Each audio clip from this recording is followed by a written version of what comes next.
Let's bring in former Walmart U.S. CEO Bill Simon. Great to see you, Bill. What do you make of Bernie's demands? Well, first of all, I'm really shocked he even found Arkansas, so it's good. It's good that he showed up. I didn't know he knew where it was. His demands are just old news. I mean, if we want to increase minimum wage, the thing that we're doing right now will increase. The things we've been doing will increase minimum wage. Just keep unemployment low, keep the economy on fire, and there's jobs out there that are, $10, $12, $14 an hour. So we're headed in the right direction.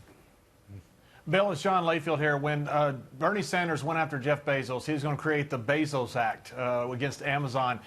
Bezos went on the offensive, as Jeff Bezos tends to do when anybody attacks him.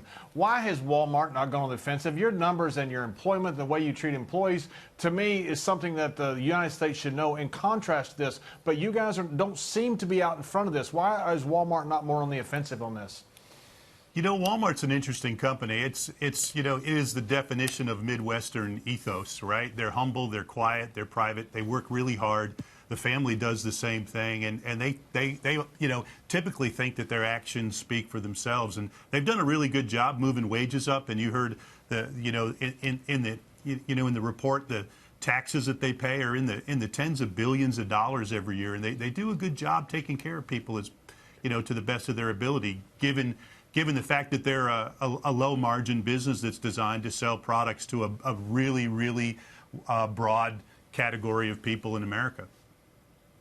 Yeah, Bill, does Bernie risk Bernie Sanders, that is, does he risk, I guess we're on a first-name basis, does he risk some political capital here by going after Walmart as kind of the scapegoat here, the poster child, given that, Walmart employs 1.5 million Americans. They've done so much on prescription drug prices for Americans. They just recently expanded the aid program that they're going to give kids who are looking, or in college, rather, an SAT prep, that they announced just a couple of days ago. I mean, is he really going after the right company here in the sense of, doing this for America?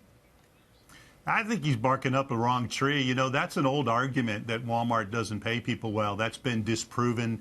That Walmart doesn't take care of their people.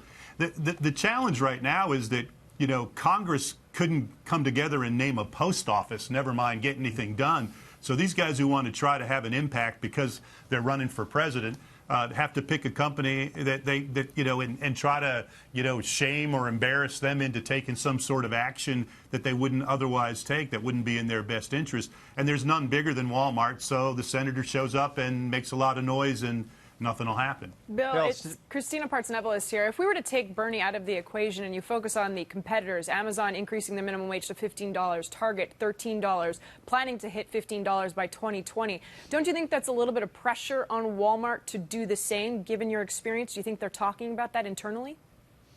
I'm sure they're looking at it. I mean, they're not looking at it because Target did it or because Amazon did it. If they're looking at it, it's because they can't fill their stores with the rate that they're offering. And as long as they can fill their stores, and they're saying right now $11 will do it, the market's driving the wage. And I'm really thrilled, frankly, that the market is driving the starting wage up. The government shouldn't be deciding what the starting wage is. And right now at $7.25, they're clearly not. The market's deciding, and Amazon wants to pay $15, and they're getting the people that they want, and Target's paying $13, and they're getting the people they want. If Walmart needs different people or more people, they'll have to pay more than the $11, and that's a really good thing for the economy.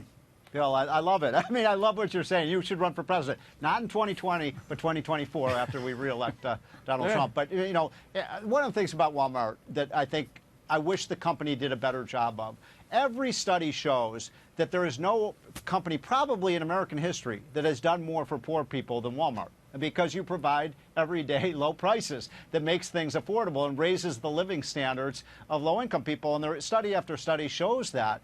I wish Walmart, was a better defender of itself on that score. And by the way, we did the tax cut, for Trump. And for the very reason that you just talked about, Bill, we wanted to create a very competitive labor market so that workers have more bargaining power, so that companies like Walmart and Walgreens and Amazon and others would have to raise their wages. And it looks like that's exactly what's happening.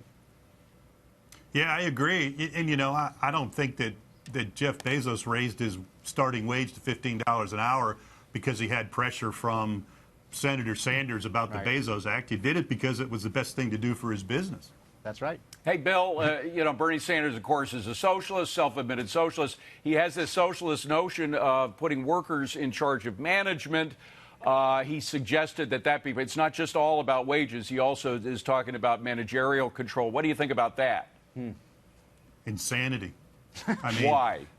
Why would you do that? You know, it'd be really difficult to find somebody who came up through the hourly ranks at a store, who's an hourly employee at a store, who's versed in the inner workings of a corporate board and the audit committee responsibilities and all the other things that are there. I mean, I don't even know where that came from. That's, you know, that's socialist. It is. And that's also a risk to shareholders. I mean, that's a risk to shareholders, too, David. I mean, if you're a shareholder of Walmart and you have that kind of corporate structure that's implemented because the government says, I mean, that's going to have shareholders fleeing that company. And shareholders are owners, right, Bill? I mean, that's the real difference between workers. I mean, workers could buy shares. There are some plans to, you know, supplement workers' pay with shares of the company, which would make them part owners.